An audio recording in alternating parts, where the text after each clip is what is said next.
Hello everyone, it's Old Guardian here. Today Raid released What's Next in Raid episode 10, detailing some of the sweet new things coming to Raid in the near future, including exactly how the old fusions are going to come back in the Raid, and also friendly games in PvP, which in some ways could even result in Raid Esports. So it is a wonderful time to start playing Raid. Thank you Raid Shadow Legends also for sponsoring this video and for giving me this wonderful promo link. Down below in the description there in the QR code, the best way to start Raid with 3 legendary champions, 3 top tier epics, Tholin Foulbeard immediately after the tutorial, your campaign farmer, Tuhanarak from DESERTQUEEN code, a wonderful void legendary, as a login bonus during the Assassin's Creed event, Ezio Auditore, and then Rector Drath, Venomage and Uugo, 3 top tier epics on top for a wonderful smooth start to the game. And then let's take a look in detail about what's coming next to Raid. So the new faction, we already have one champion for the new faction, that's Cassandra, who was a fusion champion earlier this year, and the Argonites are coming, and the What's Next video showcased a bunch of Argonite champions, so this Greco-Roman themed team faction is coming. It's coming next month, and some of these champions, they are so incredibly sweet looking. More details are coming. We don't know what they're going to do yet, but they look awesome. Coalition events are also getting an upgrade, and I think this is a really sweet upgrade. So for the next coalition event, there's going to be this buff Demon Lord variant. So players are going to go in and fight against that and deal damage. No one is actually going to be able to kill it, but you'll try to do various things in those fights. You don't need any resources for these fights, so you don't need keys or you don't need energy. You just get to fight. Of course, what you need is a roster, because there's limited rosters, various challenges. Completing those with whatever team you're able to put together, that's going to be the real challenge here. There's also going to be leaderboards with more rewards and more rewards for better success overall in this one.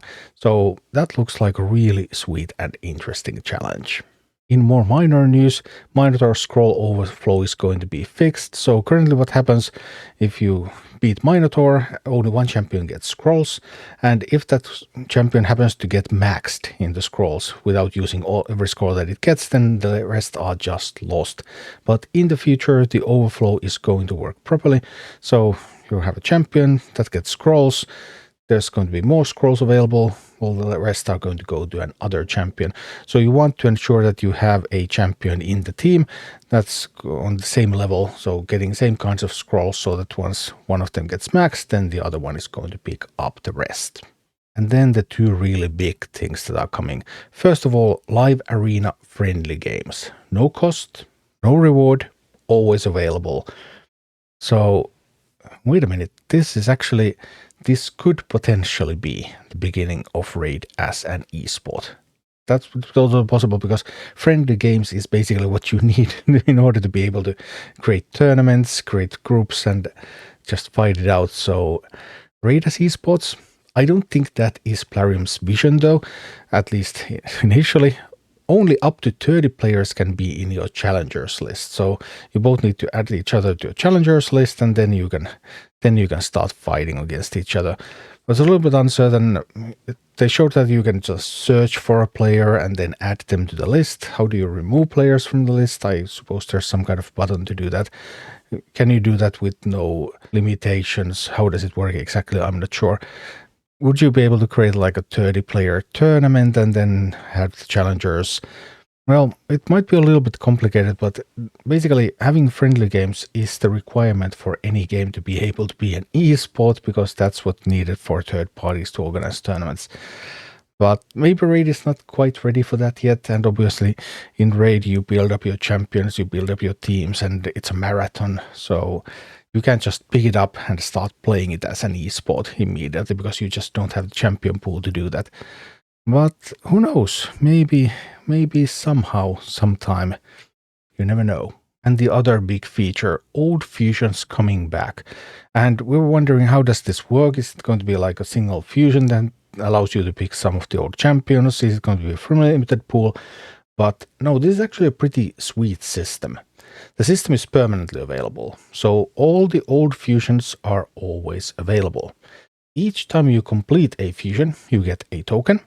Then you have to use between 1 and 3 tokens to switch the fusion reward of an ongoing fusion for an old champion. So then you will complete the fusion as usual, but as a reward you're going to get the old champion that you chose. So you need to complete at least one fusion, get one token, then you can grab a tier 3 champion as the reward. Or if you want to get one of the tier 1 champions, you have to complete 3 fusions first. And then on the 4th you can switch. And also you are going to miss the new fusion, of course, if you switch, because then that fusion champion won't be available to you. So I think overall this looks like a really great and flexible system, and it also has upsides for Plarium, because this means that players will never want to skip a fusion again. You always want to complete fusions so that you will get tokens, and even if there's a fusion with a bad champion in it, then, well, you could just switch to old good one that you had missed before and then complete the fusion anyway. So obviously this does put some pressure on players to complete fusions, but fusions are something that even if you're free to play, if you're active and you have progressed enough that you're just killing UNM Demon Lord every day, then you will have enough resources to complete all the fusions if you really want to. But then again, it might be a little bit more difficult to say. So, for example, during the Turtles event, I skipped Maria so that I was saving everything for Leonardo, so that I had resources to the Heroes path, which is more expensive than fusions. So that kind of thing could become more difficult. But yeah, getting any champion. Here we can see also the list of tier 1 champions. These are the best ones that require 3 tokens, and the list of tier 2 champions. The preview video didn't show the tier 3 champions that only cost 1.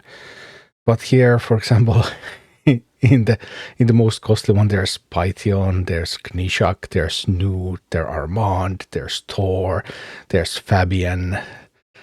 Yeah, there is some really sweet stuff here. Also something that I'm quite interested in myself, because I happen to have Crowcat, but I don't have Packmaster Shayek.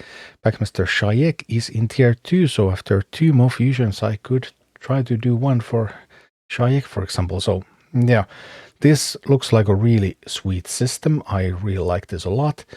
It doesn't give you a very easy way to just pick up the old fusion champions, but it is a consistent way, it's a permanent way, and it will make all fusions worth pursuing. So I think this is going to be a win-win for everybody.